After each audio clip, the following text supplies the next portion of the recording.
الرحمن الرحیم قال النبی صلی اللہ علیہ وسلم من مات وهو يعلم انه لا الہ الا اللہ دخل الجنہ. یہ مسلم شریف کی روایت ہے. توحید کے چیپٹر میں امام مسلم نے بیان کی ہے کہ جو انسان اس حالت میں مرا، انتقال ہوا، وہ یہ جانتا تھا کہ اللہ کے سوا کوئی معبود نہیں، لا الہ الا اللہ. وہ جانتا تھا کہ اللہ کے سوا کسی کی عبادت نہیں ہے، کوئی معبود نہیں. ہمارا نبی فرماتے ہیں دخل الجنہ، وہ جنت میں داخل ہو گیا. اس لیے کہ توحید یعنی اللہ کو ایک ماننا، ایک اللہ کی پرستش کرنا، ایک اللہ کی عبادت کرنا، ایک اللہ کو خالق، مالک، رازق سمجھنا، اس کو کہتے ہیں توحید. اسی لیے مشرکین مکہ نے کلمہ کیوں نہیں پڑھا؟ وہ سمجھتے تھے لا الہ الا اللہ، کوئی عبادت کے لائق نہیں مگر اللہ، اللہ کے سوا. اس لیے وہ تو 360 معبود بنائے تھے انہوں نے، تو اس لیے وہ لا الہ الا اللہ سے کتراتے تھے. جب صفا پہاڑی کے اوپر ہمارے نبی نے کہا کہ قولوا لا الہ الا اللہ تفلحوا، سارے دشمن ہو گئے، سارے دشمن. اس لیے میرے بھائیوں ہم بھی پڑھتے ہیں لا الہ الا اللہ، اشہد ان لا الہ الا اللہ.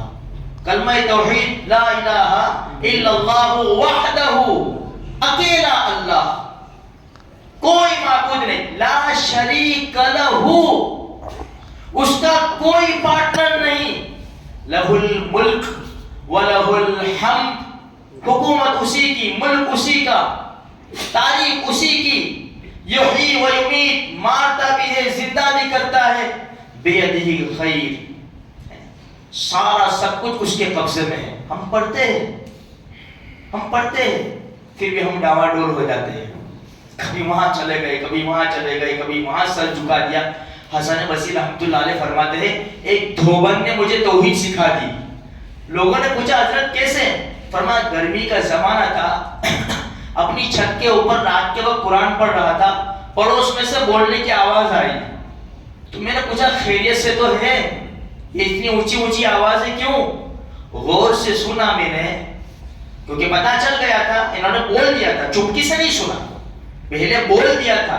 ان کو پتا چل گیا کہ حسن بصری رحمۃ اللہ علیہ سب سن رہے کہ بھائی خیریت سے تو ہے، کیا ہوا اتنی اونچی آواز کیسے؟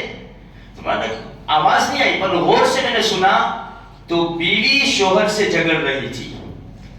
بیوی کہہ رہی تھی تیرے خاطر میں نے کتنی تکلیفیں اٹھائی، کتنی مشقتیں برداشت کی، سادہ کھایا، سادہ پیا، ہمیشہ تیرا ساتھ دیا.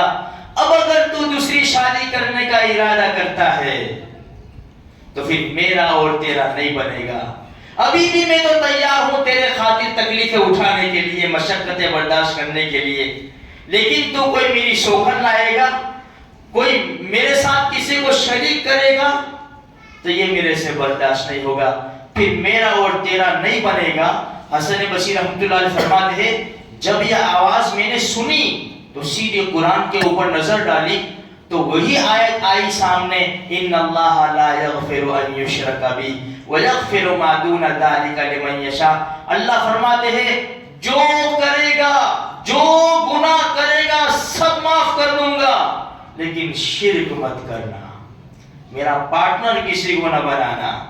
اگر شرک کیا، میرا پارٹنر کسی کو بنایا، کسی کے سامنے سر جھکایا، کسی کے سامنے ہاتھ پھیلائے، تو پھر یاد رکھ بغیر توبہ کے مر گیا تو پھر معاف نہیں کروں گا، پھر معاف نہیں کروں گا. ان اللہ لا یغفر ان یشرک بہ، کیوں؟ اس لیے کہ پھر فرمایا ان الشرک لظلم عظیم، شرک بہت بڑا گناہ ہے، اللہ اس کو معاف نہیں کرے گا.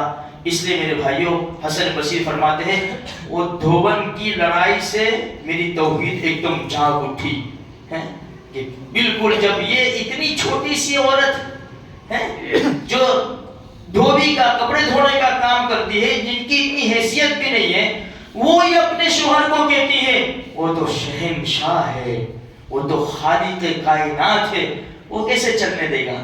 اس لیے میرے بھائیوں ہمیشہ پڑھتے رہو رضیت باللہ ربا، کہ اللہ میں راضی ہوں تیرے رب ہونے سے، وبمحمد النبی، محمد صلی اللہ علیہ وسلم کے نبی اور رسول ہونے سے، رضیت باللہ ربا وبالاسلام دینا، اور اسلام کے دین ہونے سے، وبمحمد النبی و رسولہ، اور محمد صلی اللہ علیہ وسلم کے نبی اور رسول ہونے سے لا الہ الا اللہ پڑھتے رہو اس نیت سے کہ رب تیرے سوا کوئی عبادت کے لائق نہیں، ہر حال میں میں تیرے در پہ ہوں، اگر کبھی کچھ ایسا تو بس مجھے بچا لینا اور سیدھا تیرے در پہ لے آنا۔ اللہ مجھے آپ کو سارے مسلمانوں کو پکے سچے مسلمان بنائے۔